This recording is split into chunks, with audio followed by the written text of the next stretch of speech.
নতুন করে আলোচনায় পবিত্র ও রহস্যময় ভূমি, যেখানে নবীদের পদচারণা থেকে শুরু করে কিয়ামতের আগে ঘটে যাওয়া এমন অনেক ইতিহাস ভবিষ্যৎবাণী লুকিয়ে আছে। এই মাটি নবী ইব্রাহিম আলাইহিসসালামের হিজরত ও ঈসা আলাইহিসসালামের জন্মের সাক্ষী। শুধু কি অতীত, ভবিষ্যতেও এটি হবে বড় বড় ঘটনার কেন্দ্র।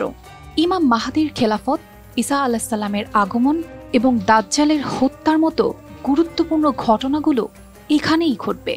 বলছি হাদিসে বর্ণিত শাম দেশের অংশ তথা সিরিয়ার কথা। দর্শক, আজকের প্রতিবেদনে এই ভূমির ইতিহাসের পাতা ধরে হাঁটব আর এই মাটির রহস্যময় হওয়ার পেছনের কারণ খুঁজব। আজকের সিরিয়া, ফিলিস্তিন, লেবানন ও জর্ডান নিয়ে গঠিত শ্যামভূমি এক পবিত্র ভূখণ্ড।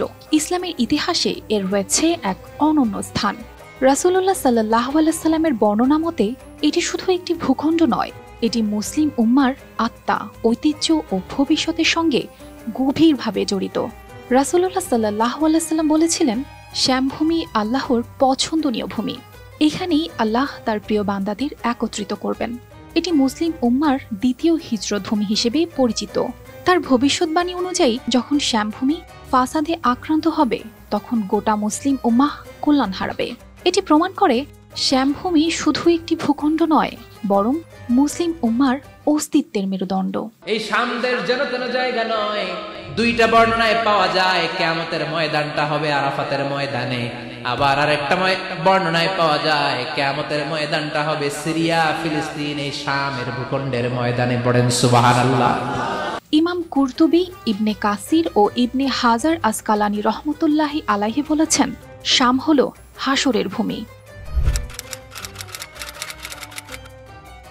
Double million offer Walton fridge কিনে পেতে পারেন 20 লক্ষ টাকা, রয়েছে কোটি কোটি টাকার নিশ্চিত উপহার।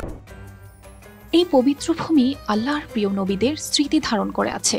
হযরত ইব্রাহিম আলাইহিসসালাম আল্লাহর নির্দেশেই এখানে হিজরত করেন, আর এখানেই জন্ম নেন হযরত ঈসা আলাইহিসসালাম।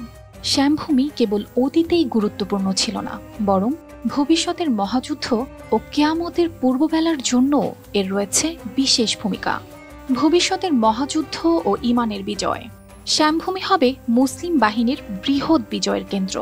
রাসূলুল্লাহ সাল্লাল্লাহু আলাইহি সাল্লাম বলেছেন, মুসলিম বাহিনীর শিবির বসবে দামেস্কের পাশে গোতা নামক স্থানে। এখানেই মুসলিমরা এক মহাবিজয়ের সাক্ষী হবে। আরো বলা হয়েছে, শ্যামে বিশেষ ওলিদের একটি দল থাকবে, যাদের কারণে আল্লাহ এখানকার মানুষদের উপর রহমত বর্ষণ করবেন।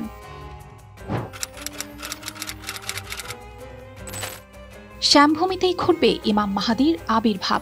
মুসলমানরা কাবার মাকামে ইব্রাহিম ও হাজরে আসওয়াদের মধ্যবর্তী স্থানে তার হাতে বায়াত করবেন।